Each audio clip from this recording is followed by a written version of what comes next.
Bonsoir, bonsoir, bonjour. C'est Congo News 24. Bande Konanga, comme toujours avant de commencer notre émission, nous disons merci à Dieu. Nous disons merci à nos chers abonnés et téléspectateurs qui nous suivent partout dans le monde et en RDC. Bande Konanga, soyez les bienvenus. L'émission Nabisso, haute sur l'ensemble, la situation politique en RDC. Bande, qu'on va commencer cette émission avec des dossiers Oyo Bandeko Ezako Nyingisa Menana Kinshasa. François Beya, liberté provisoire. Jean-Marc Aboun, liberté provisoire, résidence civile. Alors, Bandeko Nanga, tous à la connecter, pour développer une émission à Bissou. Quand on a point Bandeko, Jean-Marc Aboun est toujours à Makala. Alors, beaucoup on est vérité l'émission que Nanou Azana Makala Bazo c'est la lettre, il y a cours de cassation. Deuxième point chez les téléspectateurs, 60 jours depuis Bunagana est occupé par l'armée rwandaise, rebelle M23, suite des Zakarati. Alors, maintenant, peuple Azosenga était FARDC à sa l'attaque. Aboto la Bunagana parce que peuple a zokote place à Kim ba américain ba yé sans solution Blinken a yé akena Rwanda tout le monde est le côté et maintenant est commettant FARDC abengana bato to kondi maté 60 jours déjà c'est beaucoup. Alors bandi konanga pour yoka ba réaction tous à la connecter peut-être développer une émission na biso bandi konanga premier point na biso Ezaya François Beya et Jean-Marc Aboun. Toko bananan na Jean-Marc Aboun. Jean-Marc Aboun est toujours à Makala. Nanu abimiti. Baza cause la lettre à cour de cassation. Selon les informations, procédure ezake, il faut avoir na Makala. Sur lettre wanande batiki. Pour le moment, communication est directeur à prison Makala alobi bazui et le côté. Bokoyo kaba détail to koutié la bi. Entre-temps, avocat ne va le plus tôt possible. La RDC le plus tôt possible. Bon, le bac est bon. Tu comprends le cas solo. Alors, Jean-Marc Aboun, beaucoup de monde a tenu une peine à prison à Zosamba. Bah, mon était décision quoi qui était Azala en résidence civile. Bah, avocat ne sukoyu, il y a un problème. Cour a précisé tenir résidence civile en Wekozala. Mais bah, avocat ne ba senga kia kenanda kune na Kingabwa. Je crois bien, dossier Zamu Boulouana. Cour de cassation, il va décider que Basoutiaï en résidence surveillée. Mais l'avocat ne va pas kenanda kuna ya Kingabwa. Prison à l'obit aux unes absolument traité. Surtout une lettre. Wande carré comme maïti na résidence civile bâti. Mais selon l'avocat, il y a qu'un prison que tu as fait non. Il est toujours à Makala. Jean-Marc Aboun nana bimité. Tu y es sur les lots. Parce que une lettre, on est aux à l'émission. Mais ce matin, la radio à Kinshasa va annoncer que l'autorité à prison n'a pas une lettre. Tu y es à posa kobima. C'est ça.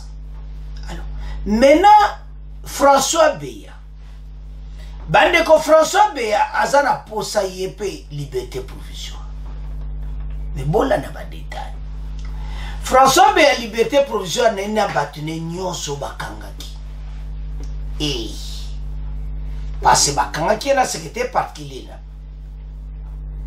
De l'autre côté, basodapé bakangaki bango ba militaire, ba officier à FARDC. Mais il y a zo senga ponayi. La question qu'on se pose, pourquoi l'autorité militaire, ba officier armé bakangaki nayi?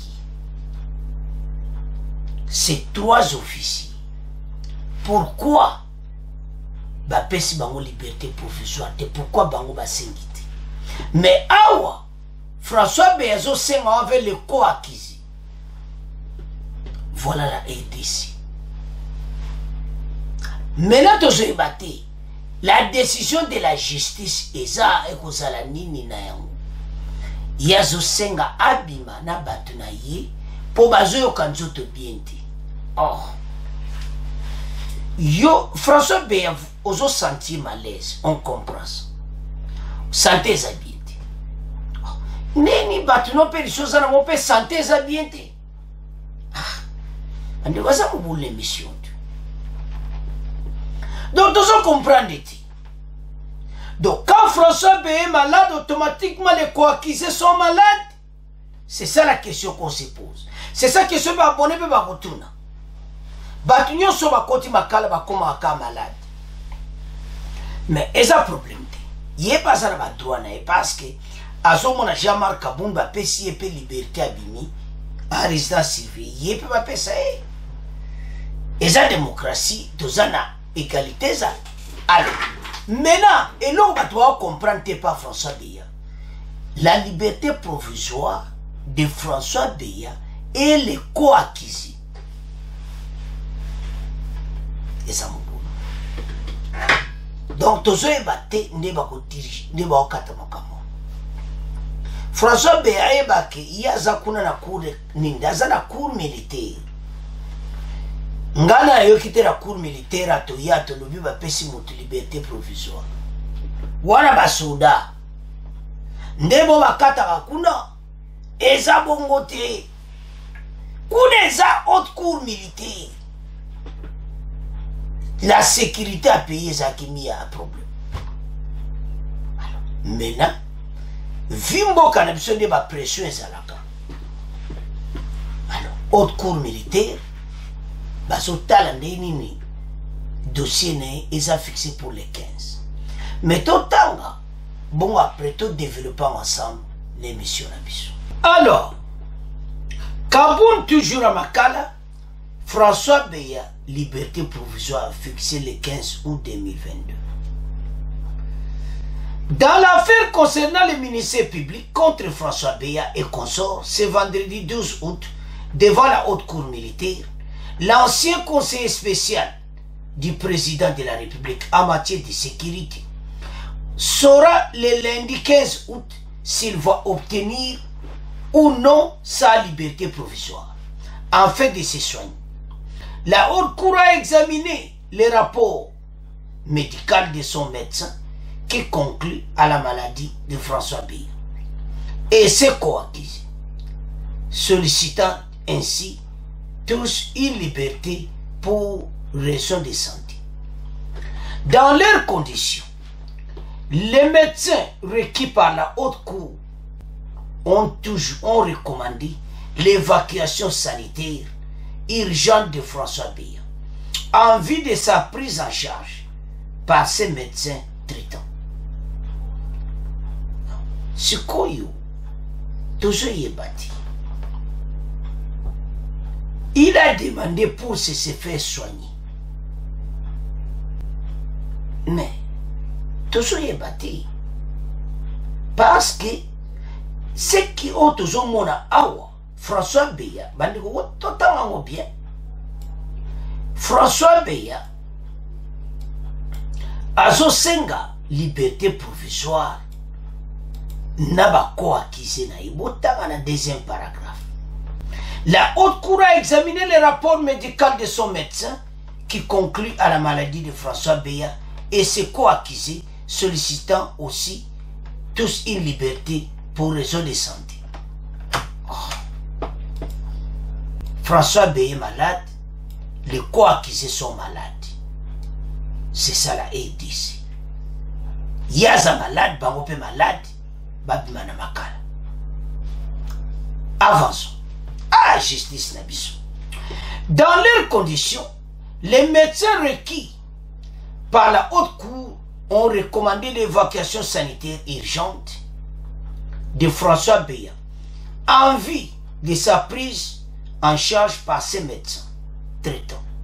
L'ex-patron du conseil national de sécurité est accusé avec 4 autres policiers et 6 militaires pour complot contre les chefs de l'État, pour offense à celui-ci, incitation des militaires à commettre des actes contraires à la discipline et violation des consignes. François Bezo senga liberté provisoire. Pourquoi un militaire va s'ingiter? Kaka ba ko akize na ye oyo ba civil basi donc ye ana bango baza malade. Or toujours comprendre it. C'est à ce zaman boulot. Ye fa bimana batuana. Oh mon Dieu.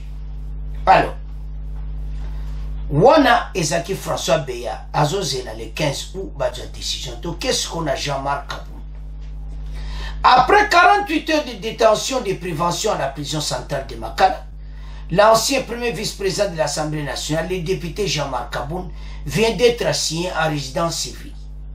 Cette décision a été prise par la Cour de cassation ce vendredi 12 août, à la demande de la défense qui estime que, en cas de député national Kabound, ne devrait pas être détenu avant toute condamnation. Selon la procédure, Kabound est retourné à Makala en attendant que la prison soit notifiée de la décision de la Cour de cassation. Après qu'on s'amuse, la Cour de cassation a zongué na Makala. Selon la procédure, Neto lo baza na Makala. Mais ce matin, Azana Makala. Alors, Toyoka extrait Oyo. Oyo Jean-Marc Kabound Azana Makala. Peut dossier à François Beya. Bon, on continue mission d'abissou.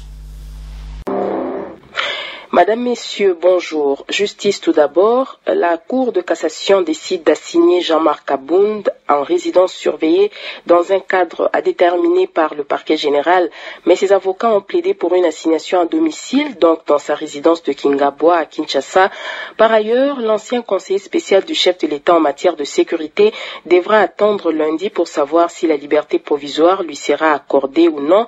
C'est un reportage de Jeff Ngoy rendu par Alain Romouchinj. Juste après l'audience de ce vendredi en chambre du Conseil, l'ancien premier vice-président du bureau de l'Assemblée nationale est allé à la prison centrale de Makala pour récupérer ses effets, selon les déclarations de ses avocats. Cependant, nous apprenons des autorités pénitentiaires de la prison centrale de Makala qu'il est toujours à la prison aussi longtemps qu'il n'y a aucun document reçu de la Cour de cassation parlant pour son départ de la prison. Par ailleurs, cette fois-ci, dans une autre affaire concernant le ministère public contre François Beya et consorts, ce vendredi devant la haute cour militaire, l'ancien conseiller spécial du président de la République en matière de sécurité saura lundi prochain s'il va obtenir ou non sa liberté provisoire afin de se faire soigner. La haute cour a examiné le rapport médical de son médecin qui conclut à la maladie de François Beya et ses co-accusés, sollicitant ainsi tous une liberté pour raison de santé.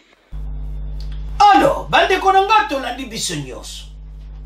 selon la procédure, Kabound est retourné à Makala de Tolandi. Et puis François Beya n'a pas accusé naï, bazo senga, liberté provisoire. La Cour a décidé de vouloir faire l'application 76-78 en rapport avec la procédure devant la Cour de cassation et a ordonné qu'au lieu de la détention préventive, la résidence surveillée à notre client Jean-Marc Kabound, selon la procédure, il doit rentrer en prison pour remplir les formalités d'usage. Et il ira à la maison, a dit l'un de ses avocats. Mais, Azonga na Makala bon, ba yaya ba bivanda tujina lettre. Mais yaya va récupérer ma colis. Alors, tu devrais pas m'ensemble. Quand Jean-Marc Kabound a créé pour récupérer ma colis na Makala, après cour de cassation, que ça me s'est ende bozomwana teniwana. Yaya comme un directeur à prison, bien Jean-Marc Kabound, n'a toujours les traité. Oh, vous les traité, toujours les traité. Oh, mais comment? Yaya, c'est samedi matin, de vendredi à la laïko. Samedi, Natongo, n'a pas dû les traité. Tu évites son après-midi, on va dû les traité. Mais le message au boyo qui va c'est samedi matin. La déclaration, c'est déclaration qui lobby. Mais selon bateau, il y a prison ce matin. Bah, lobby la radio na Kinshasa était na toujours documenté. Donc Jean-Marc Aboun, peut-être, pas toujours na makala. Voilà le scénario. Donc, ce que c'est mon boulot, de éviter parce que on a dit la résidence surveillée, mais va préciser. Bah avocat ne va senga kenanda kune na Kingabo. Mais Koura Kataki Bongote. Koura Kataki maintenant c'est décidé. Jean-Marc Aboun en résidence surveillée. C'est quoi ça wapi? C'est ça la crise, il y a un problème. Donc bata prison bazo c'est la lettre va me mettre adresse au bapesi. Et ça adresse wana. Et ça y a Jean-Marc Aboun de avocat va senga ki point d'interrogation. Parce que Koura Lobiti. Koura dit seulement Jean-Marc Aboun en résidence surveillée. Il y a ça le problème. Tu ne pas comme il m'a été. Si on me met dans le de la capitale, on ne sait pas. Normalement, résidence surveillée, c'est quand on a la prison. Pas comme il m'a été. Tu évites justice na biso. Ba comme il m'a oyo ba garde baza libanda. Makamu nyonso na kati toilette kolia na ye makamu nyonso na kati ya kumwa libanda ti. C'est ça la résidence civile. Mais on a zoka ba avocat de bazo senga kake na ndaku na Kingabwa ngana ebiti. Selon la loi la résidence civile est décidé na cour. Ba sana adresse monda kuma za civile na ba police baza na libanda yo za kati. Effectivement so ba otalo ba otala. Mais yo za droit kopimati. Eza ya ko inda esi indi Jean-Marc Aboun aza toujours na bakala. Wana première partie, deuxième partie. François Beya. Il est pas lui les 15 à Kekosamba à 5 libertés provisoires, mais il est mon côté. À lui, il y a sa malade. Bah quoi qu'ils aient pu sa malade. Eh, ma soleil allait avoir faire aider la dissoute, aider sa macam. Ah, justice. Il y a sa malade. Eh, bah quoi qu'ils aient pu sa malade. Eh, oh. Entre-temps, il y a des officiers militaires na Katuana au bassin de la haute cour militaire. Maintenant, M. François Beya, cour militaire, va payer sa la liberté provisoire pénalité. Na évité, na kanayo, mais, mon boulot mon kwezawana. Haute cour peut-être à comprendre, mais ça yo mon ko, na batuna yo.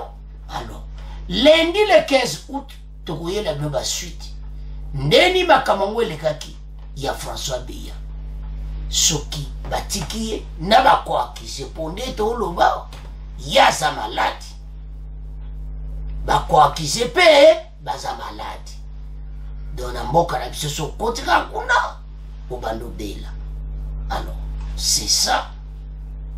François BAP, Batika Ende, c'est Kaboun résidence surveillée. Mais what aussi? Donc, dossier, on a opéré la moto pour le moment dans les réseaux sociaux. Bandeko, bon partage. Jean-Marc Aboun Balobi, Azananu Namakala. Mais nouvelle panzani qui dit ça qu'elle a parlé. Voilà, c'est la nouvelle Bimakilo. Mais il fallait qu'on continue qu'on y ait la suite. Mais le nom appelle suite clairement. Selon la procédure, il doit rentrer à Makala. Ah, c'est la lettre, il y a cours de cassation, va expliquer pas où il y a aucun. Maintenant, point d'interrogation. Jean-Marc Aboun, a aucun résidence civile, na Kingabwa, ou bien va ponier par les mots, plein de militaires libanda, plein de soldats libanda. On a tout ce qu'on a dit, on va abonner. Mais il y a François Beyande, ils ont et ça haute cour militaire to éviter. Mais il ne s'en fout. Il y a des malades. Tous les quoi accusés sont malades. Alors, tout ce qu'on a dit, tout le monde a deuxième point. Mon cher téléspectateur, comme il a deuxième point, na biso, oyo ya Bunagana. 60 jours, les lots 60 jours, que Bunagana Et ça qui déjà 62 ça qui n'a pas beaucoup ya armée rwandaise M23. Mena boyo kabandeko. Abe expliquer tout. Ba démarche nyon soto benga plan A. Plan A nyon se zanango nano fouye pesamiti. Balobi 60 jours et koki peuple a lobby que il faut Bunagana et zonga na maboko a FARDC bandiko. Donc kuna pena peuple a yem si FARDC comme il tabo lancé offensive, peuple a continuer ko vanda bouiti. Plan A til le base solution. Commençons avec le plan de Nairobi. Le plan de Luanda, Oyo, cessez le feu Salamaki. Arrivée de Blinken, Oyo, alobine beti na okabu, Oyo, O baluba akazo sopane biso. Ba Américain ba eba beti biso yo ka mwo ka ko sopa ba dribble biso. Toujours une absurde réponse. Kotu, bazolo ba ke biso pe. Évidence, c'est ça, FDLR, bazana FARDC. Bango pe évidence, c'est mon anike, F23, bazana, armée rwandaise. Botala. Botala, américain, réponse au babis. Que évidence, c'est ça clair. Bisope, tout ça, sima groupe, moko armée FDLR. Bango, baza, sima buna, ya M23. Voilà la situation. Donc, aux hommes qui m'a cambo, tout va ne causa pas si peu mal. Maintenant, 60 jours après Bunagana, toute réponse. Aux forces régionales, et Kotimaï. Et surtout que les Congolais peuvent avoir l'ingangoti. S'il est là sans suite, Angola, Wapiam, suite exacte. Et comme étant, peuple a lui tokosé la tête au Benganaba.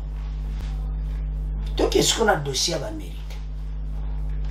Après ces réponses, pour la bande, on va condamner les deux côtés, puis on va condamner pays moko support et zanasina à groupe armé. Babi fa biso pe aider c'est to supporter à groupe armé. Voilà les problèmes. Oyo ba Congolais ba Japon inteko ba réponse à Blinken a pessimé.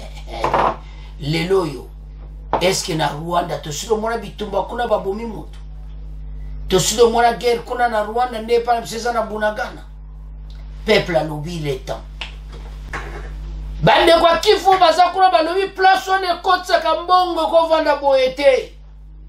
Iloko ezati. Opération mon côté. R23 comment ça l'administration là? Non. Bah voilà déjà 2 mois, bah qu'on continue comme à 3 mois. Influence rwandaise et quoi ma casse bateau bakende. Bah so taliba démarche nyonso fati au sali plan A. Au sali na yo. Mon kilemoni. Lancé kabilo comme solo ga inda. Bande ko yo so balba yindi sala ga fati. Mote pela to bani ko lancer baroque. Point d'interrogation. Est FARDC azajana makokia kubunda na armée rwandaise Bunagana na M23 toute une question. Mais tu es tous en armée moko makasi. Nous avons tous beaucoup d'hommes en uniforme que Rwanda, que Ouganda. Donc tous en armée munene en Afrique centrale. Mais ndeni toko koma armée wana plus puissante. Et ça na munene. Mais esa puissante parce que tous en ba armée oyo bango bazana moti. O bango bazana ngobiso zana moti. C'est ça le problème. Nous devons être bien équipés. Dans l'année mission passée, le président de la République était au Tchad. un pays comme le Tchad a une armée aux Amakasi. Faut-il féliciter l'armée là-bas. Bien organisée. Faut-il changer. Ça la remaniement na kati armée. Tu récupérer Bunagana tant ça les sous à causer là. Bah Congolais ba lobby 60 jours c'est beaucoup. Il est à te récupérer poste frontalier. Aux côtes ça 4 à 5 millions par mois de dollars. C'est quoi 4 à 5 millions en an. Ils ont côté sur le trésor public. Poste frontalier a bloqué. Banguna Congo va continuer à kati. Il est temps de continuer à décision. Peuple le mec aussi a l'issue. Bateau va commencer à ba taxe. Il y a un sagarate boyo va tout tirer non. Ba ça ba taxe na kati ya Bunagana. Bazo menacer la population ou akimakiti. Taxe un peu cher. Motunyo se fait foutre à 10 dollars par personne. Voilà comment notre peuple va être traité pour le moment. Bunagana est comme une place à théâtre rwandais, théâtre rwandais, au place au Salamassou. Les mêmes jours, 2 mois passés, 137 militaires congolais Bakatsaki Bunagana, Bakena Uganda, et des policiers. Ba réfugiés Bakatinangam. Voilà la situation. Tous a trahi Nandenga Mukete. Uganda zo joué chez Moko Assisi. Mais moi, je fonde boyate parce qu'il n'y a pas de preuves. Et comme état, Namakabu ya ADF, Botika, na Rwanda. Toboto la poste à Bunagana. Parce que ADF, si le razo bomane, boto continue na bango likambu. Peuple a sengi, tanko kabwana. Fait ya masolo. Tombi misabango na kati. Bakiti, Bunagana. 60 jours c'est beaucoup. Alors, totala extrait, oui. Bon, on doit développer mission. 60 jours depuis que Bunagana est occupé par l'armée rwandaise. Depuis Batu Oyo, armée rwandaise et rebelle M23 va occuper Mboka na biso. 60 jours depuis Bango Basawana. Les combattants du M23 se sont emparés de Bunagana, important centre de commerce et transformation entre la RDC et l'Ouganda, et tout proche du Rwanda Nord-Kivu, depuis le 13 juin 2022. Ces jours-là, 137 soldats congolais et 37 policiers avaient traversé la frontière et été recueillis par l'armée ougandaise. La situation a provoqué depuis fin mars la fuite de milliers d'habitants vers l'Ouganda et Rutshuru. Voilà. Yebisi bango parce que mon kolango 137 soldats bakatisi. Tombo mona comment Ezamawa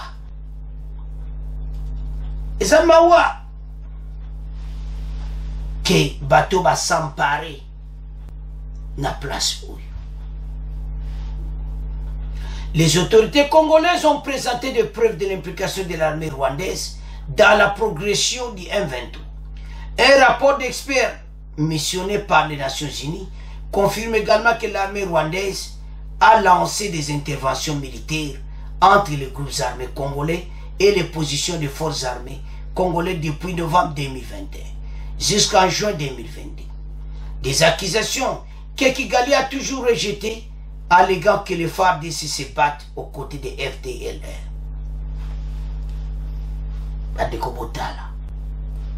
Après Wana, Blinken a Kinshasa a condamné Bango. A Kena Rwanda, a l'Obikazo condamné les deux côtés. Le jeudi 11 où le secrétaire d'État américain à son côté appelé le gouvernement congolais et rwandais à cesser de soutenir les groupes armés dans l'est de la RDC. Il existe des rapports crédibles sur un soutien des groupes armés par toutes les parties. Alobina FARDC bazat sima FDLR, alobi pena armée ougandaise, rwandaise, bazat simaya M23. Boyoka problème to zanango, weza soni. Ba américain ba condamné na biso. Mais tout le monde peut FDLR en côté. Citation à mon boulot. Bateau baza mystique. Ah! Anthony Blinken l'a déclaré à l'issue des discussions avec le président rwandais Paul Kagame à Kigali. Alobi ke ba preuve ezali ke FARDC bazana FDLR ensemble. Yango bango pe baza sima ya M23. Donc Anthony Blinken a bino nyonso mibale bozana faute. Ah! Nzambe na ngai. Notre position est claire. Le soutien à tout groupe armé doit cesser. Il ne s'agit pas d'un groupe contre un autre. Le principe de base est qu'il ne devrait pas y avoir de soutien avant des gouvernements et des forces armées aux groupes armés comme les M23 et les FDLR, a ajouté le chef de la diplomatie américaine. Mon plan est comme quoi na mai. Il y a une question de tuna. FARDC. Bozana ba FDLR na kati na bino. Ba rebelle rwandais baza au côté na bino. Ah, nzambe nanga mokili za mabe. Les échanges directs entre Kinshasa et Kigali menés sous l'égide de l'Angola sont un point mort. Yangola paix et Kotimaï. À part des appels à la cessation des hostilités et une feuille de route signée par les deux parties, rien de concret n'a été réalisé. Bunagana est toujours occupé et plusieurs autres localités. Kinshasa attend davantage du Conseil de sécurité de l'ONU pour mettre la pression sur Kigali. Non. Tokoze le sous Conseil de sécurité te. Bango ba occuper territoire na biso. Baso jouer hypocrisie. Peuple a le but tokoze ali chuti. Bo attaquer bango. Bo attaquer bango. Et ça passe peu mal.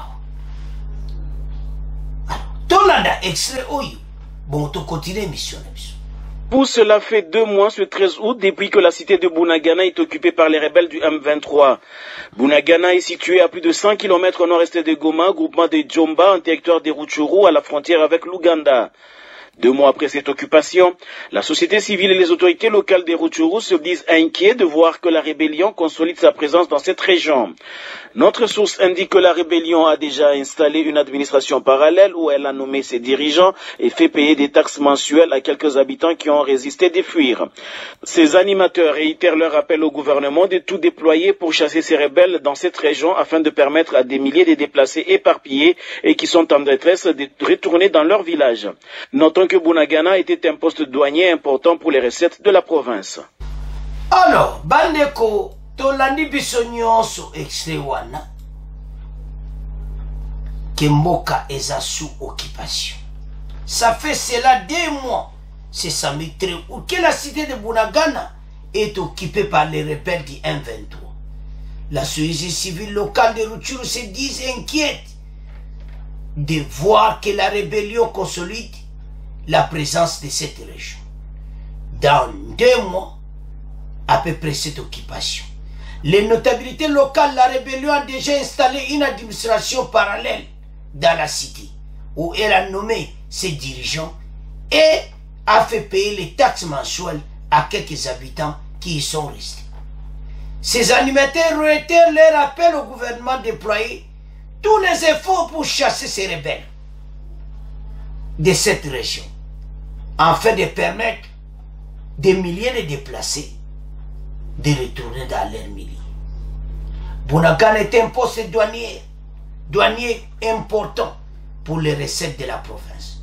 La cité est située à plus de 100 km au nord-est du Goma, groupement de Djomba dans les territoires de Rutshuru, à la frontière avec l'Ouganda.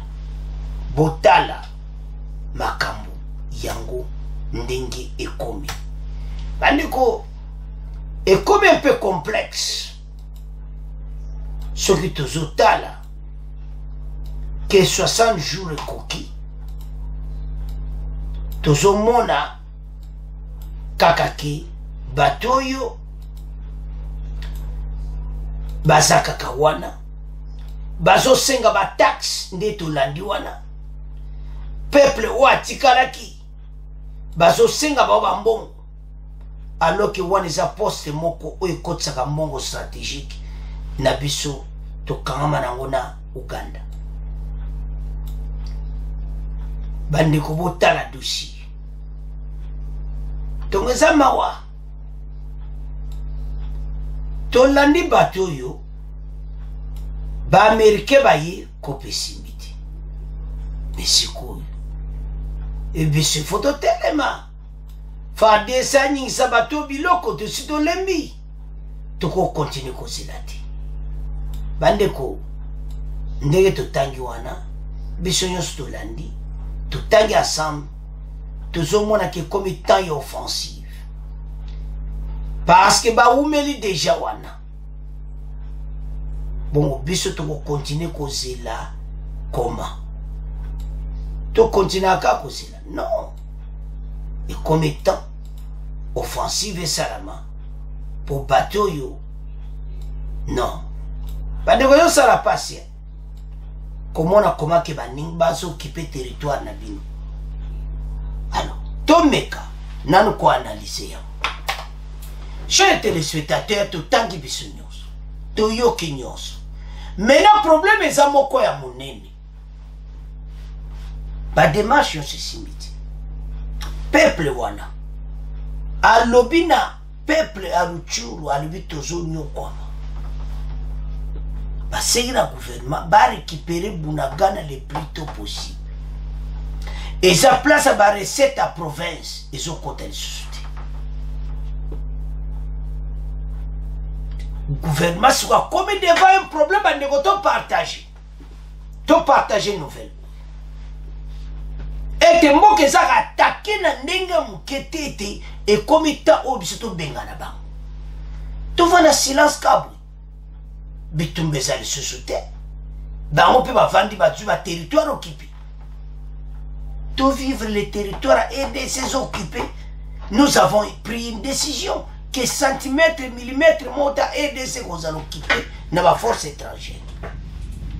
Blinken ake wana Blinken azo condamné na FARDC na armée rwandaise les deux côtés. Alobi ke biso do supporter FDLR bango ba supporter M23.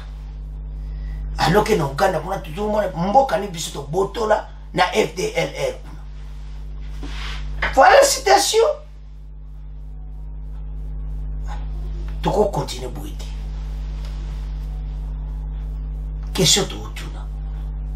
Est-ce que FARDC boyebi ke boza FDLR bazakat na bino ou bien bazaka kokosa biso bazopakola biso mafuta kaka po Rwanda continue ko benda ba plan na RDC. Tout ce que mona kuna bitumba na Rwanda FDLR na FARDC bake kuna babote le province moko ya Rwanda. Non. Botala et pas dossier comme plan A et ça déjà C. Et comme ka plan B. Et indaraka donc et badaka tona choité. Peuple azo senga tozo Bunagana na makasi. FARDC totikola la pongi. Toyebi bien que bozo se prépare. Toza la confiance na bino. Mais toyoke na exilé wana. Peuple atika likuna comme le col esclave. Bandeko na so continue ko nyokoma. Entre-temps, armée rwandaise na bango basala administration na bango. Na territoire na biso. Na mboka na biso ezala occupé. Oh, ça c'est la position de faiblesse. Toko sur Nations Unies ko prononcer quand bango bakotika kaka kende bayiba do bakontinue kaka ti biso mpe kaka na silence ale mboka mpe ekeka ndenge wana ekomi territoire okipe ntango bango baza koplante makambo na bango wana toza su na force akozwango bakotia bamine akosangana te mais comme temps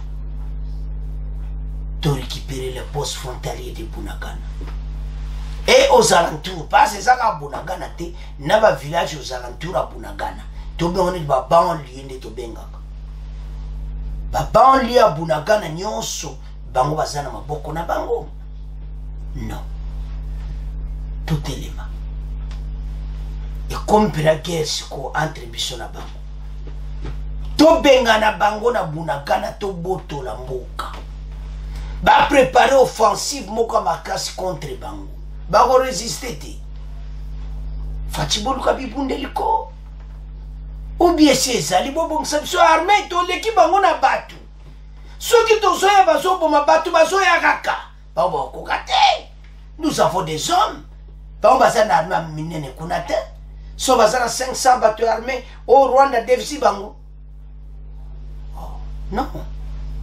Et comme tato lancé bango ba roquette et comme tato tinda bango ba mitraille au bouma bango il est temps botala situation autozanango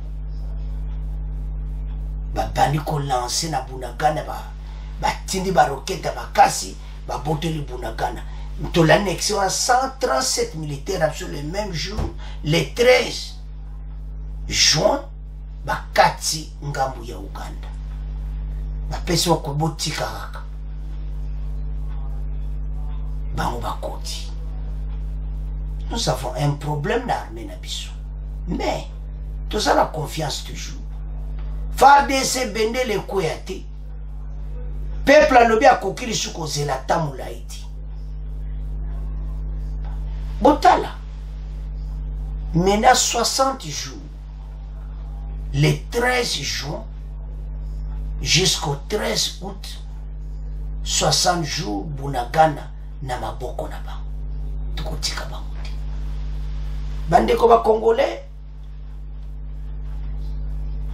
armée oyo fatia kuta ona ba problème ebele tolinga to rapela babino fatia salimo makasi mais eza facilité armée eza pena mixé. Il y a trop de situations à Kati. Mais tu es un gouvernement qui est tellement pour nous. Et comme tu as benga na banguna. To benga na bato ba tellement biso.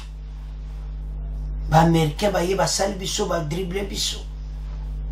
Ba comme pesa tous les deux côtés faute. Donc ba américain ba ko prononcer le mot contre Rwanda. Ba ko condamner Rwanda te. Ba condamné siko biso mibali na EDC na Rwanda voilà na soni eza kosala biso to continue Russie eza capable à défier ce Minduki a défier ce Minduki to bantu sa mosala to récupérer territoire so ba to ba umeli dia 60 jours c'est beaucoup message eza peuple à Nord Kivu batomboki balobi tokozela lisu te komita ko benga na baona makasi to récupérer territoire na biso pour peuple wana ameka peuple a souffrir mingi FARDC botelema bendele koyate bobunda pone kolo bo continuer ko recruter ba jeune bo continuer armée bonga bo continuer ko former armée bo zoba arme makasi mbongo ebima na budget à l'état to sacrifier budget mbongo ebeleke na armement fatia utaki na Tchad atie mbongo ebele na armée po babunda contre batuana na bazambala na Sahel mais babundi pe na bango longi bongo biso to tika bango ka basala baba na kobomaka bandeko na biso gouvernement bobimisa mbongo to tia armée na biso priorité pour le moment to bon sa salaire ba soda armée on a bakena des fois que ko bunda pona mboka sous les drapeaux ne sengo na salaire à kitoko ba congolais bazana posete Bunagana ba récupérer ngo balobi 60 jours eleki mingi bazo kokati et puis bazo senga bomba taxe à peu près $10 par mois. C'est tout. Ce peuple a beaucoup souffert. Alors, son excellence le président de la République Bosala Batouana Babima Bakiti Mboka na biso. Et comme taille à force, to meki pla ab américain simité ba dribble biso. To meki sianti na Angola et qui n'ont qu'à bout tangi abeleza kukufa et lo mogote sianti wana. O force régionale ezaya kolala. Makamwana nyonso fati yo sali na yo. Yango zakano très sage. O sali ba uma moni. E indak o baloba ke si e indi toyo ha kuna ke elelo na elelo. Potoza la shwati. Tobunda na bango siko. Maintenant, tu commences à la guerre et de ce Rwanda, tu bottes la Bunagana. C'est ça le problème. Alors, bande konangai, tu l'as dit c'est à ce point que comment clôturer mission na mission. Bon, continuer à s'abonner massivement. Bon, partager bande émission Oyo. Merci pour les commentaires qui te. Au revoir. À la prochaine.